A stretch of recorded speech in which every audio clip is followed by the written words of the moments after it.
Okay, so now we're on to Barney Frank. What happened with Angel and Barney Frank?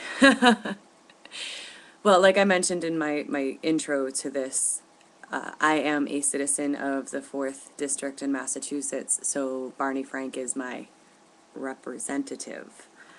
When we first started the rally, Michelle Bachmann had made it clear that they had a task to ask of us, and that we weren't just there to hold signs and protest, but to actually be foot soldiers in this movement. And they had said, they had passed out, it was really funny, they passed out 2 copies of this 2,000-page Obamacare bill, which, by the way, that kind of says how many people there were, because pages ran out before it even got halfway through the crowd. And, you know, people were tearing it up and handing it out. But Michelle Bachmann said, take a page, take half a page, share it with people. And she said, take it to your Congress member and ask them to explain just that segment to you. And at least then they can say they read part of the bill, you know, ha ha ha, joke. But I thought to myself, I'm like, you know, I came all this way to Washington, D.C. I'm probably the only person from Barney Frank's district that would even think to come down here. So I think I should go find Barney Frank. So first building I try, it was awesome too. To get into the buildings, how it works is the dome that you see on TV, the Congress, that's where the Senate and the House of Representatives meet, but it's actually set up like a college campus where there are 6 buildings surrounding the Congress. And their offices are divided up, and I didn't quite catch how they're divided up, but they don't really broadcast who is where. So the first building I tried just happened to be Barney Frank's building, and so I found his office, and I didn't think he'd be there, to be honest. You know, everybody was saying that these Democrat Congress people were running for the hills, but Michelle Bachmann said, be persistent. We are completely within our legal rights to be there. We're completely within our constitutional rights to confront our elected officials. So I went to Barney Frank's office, and, you know, on the front door of the office, I wish we had got video of it, but we didn't even think to catch a video until the police officer incident. But on Barney Frank's door, it said, always open, please come in, or something along those lines, like, we welcome people, you know. So I walk in, and there are women looking at me, and they go, can I help you? And I said, yes, I'd like to speak to my representative, please.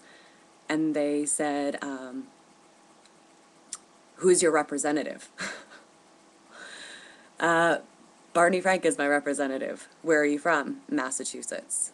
Where in Massachusetts? So I stated my town, which is in Barney Frank's district, and then one of them acted so polite, and she goes, oh, isn't that coincidence? I'm from so-and-so, which is right near you. And I said, yeah, where's my representative? So then they all looked at each other, and they said, he's actually going to be in meetings all day. Unfortunately, you missed him. He'll be out of the office all day. And I was like, yeah, song and dance, song and dance. And they said, would you like to leave a message that we can get to him? And I said, you know what, I've tried contacting him in the past, and it doesn't really help. All I get is like these broad-brushed emails that don't address anything that I'm saying.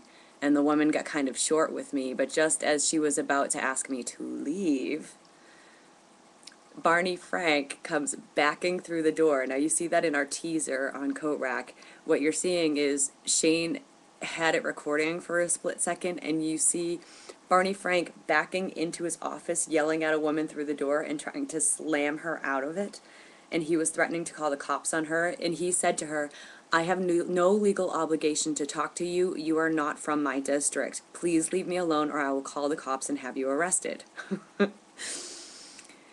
And there was like a mob outside the door. They all want Barney Frank because Barney Frank is responsible for most of the mess you're seeing right now. So he turns around all smug, thinking, ha, I finally shook down the protesters. He turns around and looks at me, and I'm standing right in front of his face, and I said, hi, I'm in your district, and I would like to meet with you, please. He instantly said, you are? What town are you from? So I identified the town that I'm from. which is in his district. So he rolled his eyes. He goes, fine, come on, go right in my office.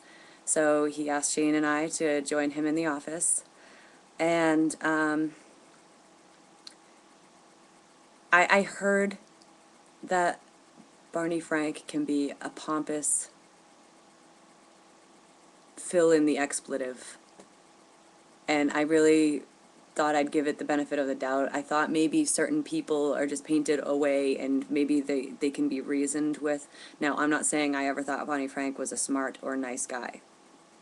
But I'm just saying that I was giving him the benefit of the doubt here. And I have learned in talking to people with whom you don't agree, it's better to start off with something nice and congenial. So I said to him, I said, Representative Frank, I have a sense that you and I don't see eye to eye on much, but I think we can both agree that that is what the American spirit is all about, is we don't have to agree. And he instantly goes, what did you just say to me? And I was just like, nothing. The American spirit is awesome, how we can both disagree and still have a civil conversation, you know? So at that point, I figured just cut to the chase, because I knew he wasn't even going to be listening very long, which, by the way, you walk into his office and he had pink slips all over his desk from people that had gotten there before me and kicked out because they weren't in his district. So, so he has pink slips everywhere and he's looking at them and he's not really listening to me. But I said to him, I said, sir, I'm not here to debate your feelings on this legislation. It is your job to represent me, and I would like to share with you my concerns about the legislation, the constitutionality of it. My first issue with it is, how did I put it? Oh, yes, I started with the First Amendment. I said it is my First Amendment right to have my faith protected from the state. I have a right to my religion, and I have a right to not be offended in my religion by the state. So explain to me how you can justify this is constitutional when it is clear that there are death panels in this legislation. There is funded abortion in this legislation. There's no right to life value. There's no value in life as a Catholic would see it in this legislation. So then he rolled his eyes and went on about how Quakers don't like war, but he's not going to give them a tax exemption either. And I said, sir, I'm not asking for a tax exemption. I'm asking for you to not break the Constitution by supporting legislation that needn't be discussed federally. So then he went on, and I'm really trying to remember the entire conversation in my head, but he went on to say,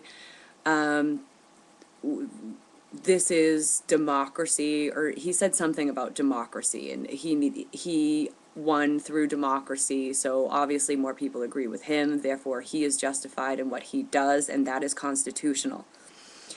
And I said, sir, that's where you're sadly mistaken. We do not have a democracy in the United States of America. We have a republic, and our founding fathers warned about the dangers of democracy. Democracy allows partisan politics. And what happens with partisan politics is all of a sudden you will have a ruling party. So right now the Democrat Party is controlling 3 branches of our government, and one kowtows to the next. That is an oligarchy. That is unconstitutional. That is just a giant fancy word for dictatorship. And I told him that he is abusing his power by reaching to people outside of his district. I told him that he does not represent gays.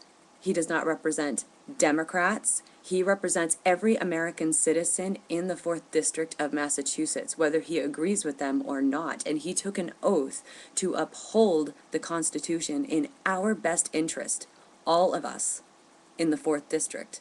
Well, Shane said that after I said that, especially when I said the word oligarchy, he raised his eyebrows and completely confused, like he had